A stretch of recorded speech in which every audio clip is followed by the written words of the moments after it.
যিখন অসমত এই ইছলাম ধৰ্মী লোকসকলে শৰাইঘাটৰ যুদ্ধত লাচিত বৰফুকনৰ লগত লাগি নিজৰে ইছলাম ধৰ্মৰ মানুহৰ এগেইনষ্টত যুঁজ দিছিল, তেখেতলোকৰ যিটো ত্যাগ, তেখেতলোকৰ যিটো তেজৰ ত্যাগৰ নামত তাক আমি অস্বীকাৰ কৰিব নোৱাৰো। আৰু সেই অস্বীকাৰ কৰিব নোৱাৰাৰ কাৰণে আজি আমি ইয়াত আপোনালোকক মাতি আনিছো। অসম আন্দোলনত যিসকল থলগিৰি খিলঞ্জীয়া মুছলমানে নিজৰ দেশ ত্যাগ কৰিছিল, তেখেতলোকৰ ত্যাগক আমি ভেঙুচালি কৰিব নোৱাৰো। এইখন অসম সমন্বয়ৰ অসম। এইখন অসমত চাওলুং চুকাফাই নীতি আৰু আদৰ্শৰে আৰু শংকৰদেৱৰ নীতি আৰু আদৰ্শৰে চলি থকা এখন অসম।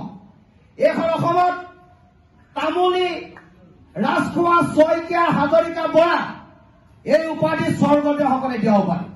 অৰ্থাৎ এই উপাধিৰ পৰা এটা কথা স্পষ্ট বাৰ্তা দিব লাগে যে এই উপাধিবিলাকে কয় যে এইখিনি মানুহ থলগিৰি খিলঞ্জীয়া।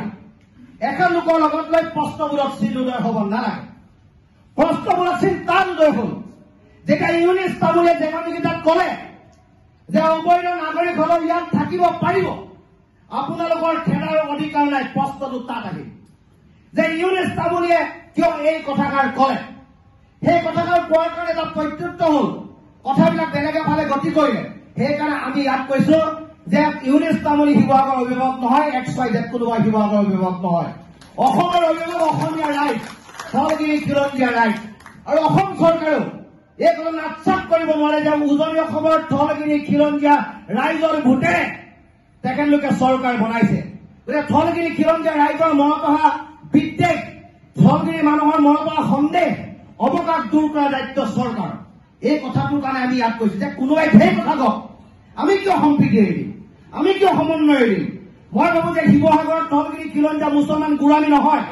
যদি গোলামী হলহেঁতেন যে ঐতিহাসিক দেৱীদৌলত মাৰ ওচৰত অৰ্পিত প্ৰসাদ, যিটো প্ৰসাদৰ ৰঙা ফুল লগা হয়, বলি ছাগলী মুছলমানৰ ঘৰলৈ দিওঁতে আন্তৰিকতাৰে গ্ৰহণ কৰে। মই শিৱদৌলৰ ছেক্ৰেটাৰী হিচাপে কৈছো সেইটো সম্প্ৰীতি। আৰু য'ত আজানপীৰ দৰগাহ আছে, এই আজানপীৰ দৰগাহ হোৱাৰ ঠাইত আপোনালোকে য'ত কাম কৰি আছে, তাত শ শ হিন্দু মানুহে তাৰ আৱেষ্টনীৰ ভিতৰত সেই সম্পদটো সুৰক্ষিত কৰিছে।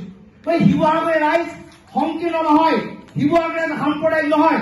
শিৱসাগৰীয়া ৰাইজে এই কথাবিলাক বিশ্বাস নকৰে। কিন্তু এখিনি মানুহে যদি সন্দেহযুক্ত মানুহৰ ঘৰত যদি স্থান দিছে, সেইটো জাতিটোৰ কাৰণে দুৰ্ভাগ্যজনক কথা। এখিনি মানুহে জানিও যদি ধৰ্মৰ কথা কৈ, আমাৰ জাতীয়তাৰ পৰা চেণ্টিমেণ্টৰ আঁতৰত কৈ খিলঞ্জীয়া থলগিৰি ৰাইজৰ কাৰণে কাম নকৰি যদি তাৰ সমৰ্থন দিছে, সেইটো জাতিটোৰ কাৰণে আটাইতকৈ দুৰ্ভাগ্যজনক কথা। সেই কথাবিলাক আমি মুকলি মনেৰে পাতিবৰ কাৰণে ইয়াত এখন সভা দিছো। এই সভাখন হিন্দুৰ সভা নহয়, মুছলমানৰ সভা নহয়। এই সভাখন কোনো ৰাজনৈতিক দলৰ সভা নহয়। আমি অসমৰ মুখ্যমন্ত্ৰীক যিদৰে প্ৰশ্ন কৰিছো, শিৱসাগৰীয়াৰ বিধায়কজনকো আমি তেনেকৈ প্ৰশ্ন কৰিম। কাৰণ অসমৰ মুখ্যমন্ত্ৰীজনক ভোট দি আমি জিকাইছো, শিৱসাগৰৰ বিধায়ককো ভোট দি আমি জিকাইছো। যদি ভুল কৰিছা, গণতান্ত্ৰিক প্ৰশ্ন কৰাৰ অধিকাৰ আমাৰ আছে। শিৱসাগৰ এনেকুৱা পৰিৱেশতে আহা তুমি, শিৱসাগৰ নগৰৰ মাজমজিয়াত থাকি জাতি বৰ্ণ ধৰ্ম নিজাকে ডিচিক লৈ এছপিক লৈ তুমি এনেকুৱা এখন সভা দিব লাগিছিল। কিয় তুমি দিয়া নাই, তাৰ প্ৰশ্ন আমি সুধিব লাগিব।